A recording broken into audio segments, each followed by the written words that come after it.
Se escuchó un ruido horrible y nadie sabía lo que estaba pasando realmente. En ese momento mi mamá volteó para ver si estaba en el asiento de atrás y para su sorpresa yo ya no estaba. Yo apenas tenía un año y me había bajado a seguir a mi papá, que se había bajado del coche a su vez y había dejado, por supuesto, sin querer, la puerta abierta. Crucé la calle, nadie sabía qué pasaba. Un coche se había metido en sentido contrario, me golpeó, me aventó contra la banqueta y del golpe reboté a media avenida y el coche al huir me pasó por arriba. Mi mamá desesperada me tomó en sus brazos y toda ensangrentada se subió al coche con mi papá y se fueron despavoridos al hospital. Al llegar al hospital, la sangre era tanta que creyeron que ella era la que se había accidentado y la metieron a ella en vez de a mí. Todo era confusión y, por supuesto, fueron meses muy difíciles. La verdad no sé cómo la libré, pero aquí estoy. Muchísima gente pensaba que no iba a volver a caminar. Por alguna razón, sin explicación, dejé de caminar aproximadamente un año. Los doctores hacían evaluaciones constantes, tanto del cerebro como físicas, y todo estaba en orden. Al final la conclusión es que todo estaba en mi mente. Dejé de caminar y de pronto volví a caminar. Y entendí que todo estaba en mi mente. Muy probablemente esa fue la primera vez que tenía todas las apuestas en mi contra. Muy probablemente esa fue uno de los momentos que marcaron mi vida. Mi vida siguió transcurriendo normal. Crecí en una familia sin muchos lujos, pero tampoco sin carencias. Todo transcurría de una manera como lo conocemos, normal. Cuando decidí ir a la universidad, habiendo crecido en la Ciudad de México, decidí ir a estudiar al TEC de Monterrey en Monterrey. Dejé mi casa y me fui.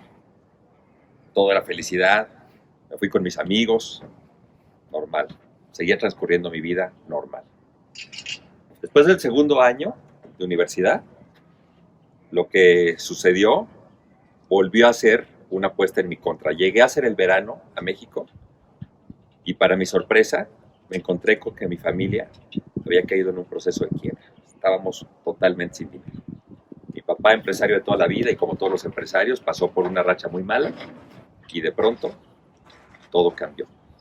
No pude regresar a estudiar a Monterrey y yo sentía que mi vida se había acabado.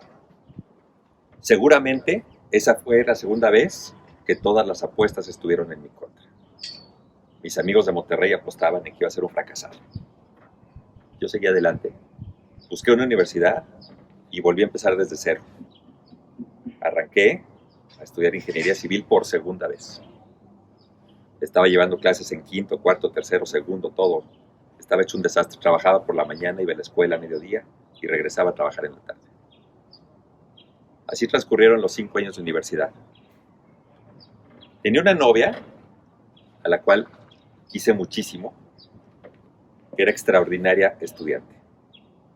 Estuve con ella desde antes de arrancar el TEC de Monterrey, durante mi estancia por la Universidad de México.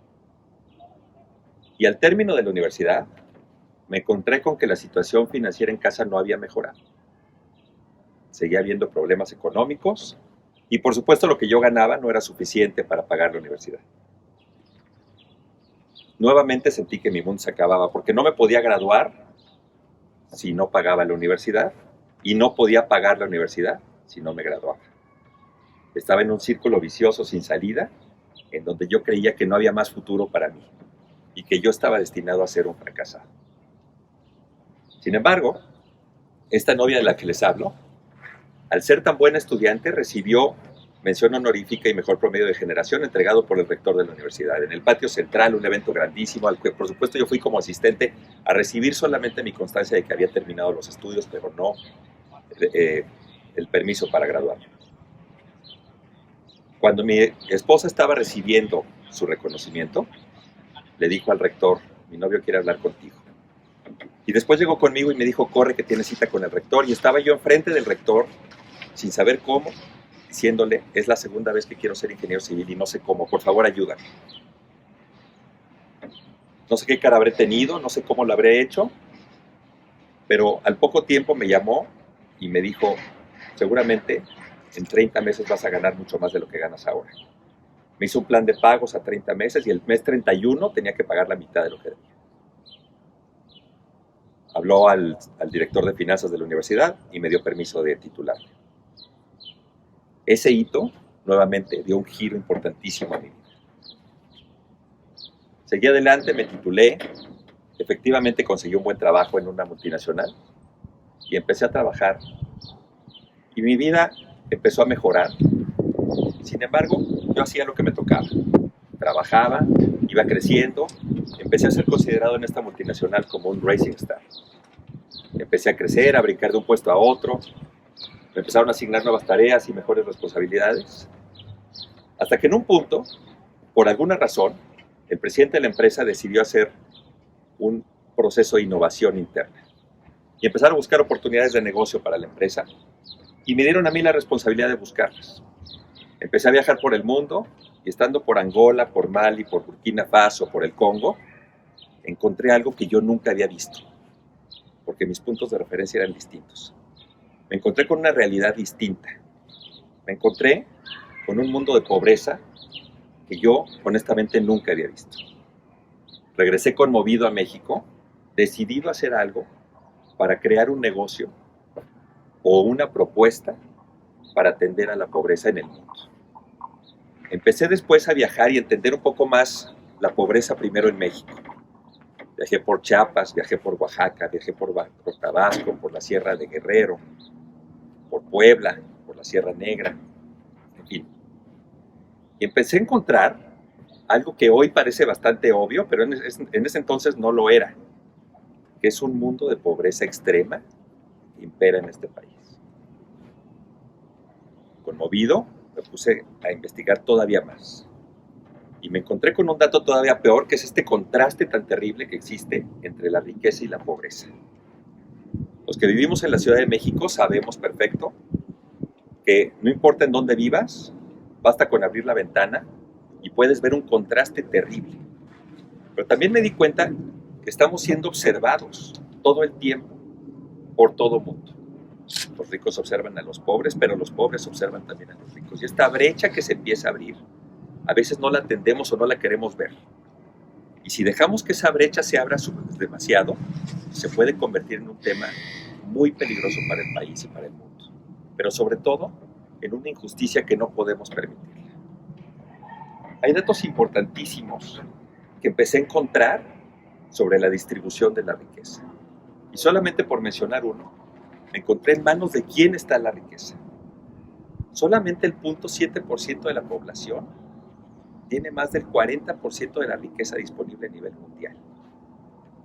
Mientras que más del 50% de la población solamente tiene menos del 3% de la riqueza disponible a nivel mundial. Eso es increíble. Esta distribución de la riqueza es lo que ha hecho que el mundo se dispare tanto, se polarice tanto. Había que hacer algo. Regresé con mis jefes a hacerles una propuesta para hacer un modelo de negocio basado en mi experiencia como ingeniero civil para hacerles casas a los más necesitados. Sin embargo, por alguna razón, en ese momento la estrategia de la empresa no estaba alineada con eso, o probablemente hice mal mi tarea. Probablemente no hice suficientemente fuerte el pitch, no lo sé. El hecho es que el proyecto no me lo aprobaron. Nuevamente lo que sentí fue una gran frustración y nuevamente sentí que las apuestas estaban en mi contra y que yo no estaba destinado a cumplir mis sueños. Pero por primera vez tomé control de la situación y decidí dejar una carrera de 9 años en ascendencia clara, con un futuro que todo el mundo apostaba, por lo menos dentro de la empresa, de crecimiento. Hice mis maletas y decidí hacer caso a una frase que dijo hace tiempo James Baldwin. No todo lo que se enfrenta puede cambiar, pero nada va a cambiar hasta que se enfrente. Y decidí enfrentarlo. Y decidí poner manos a la obra.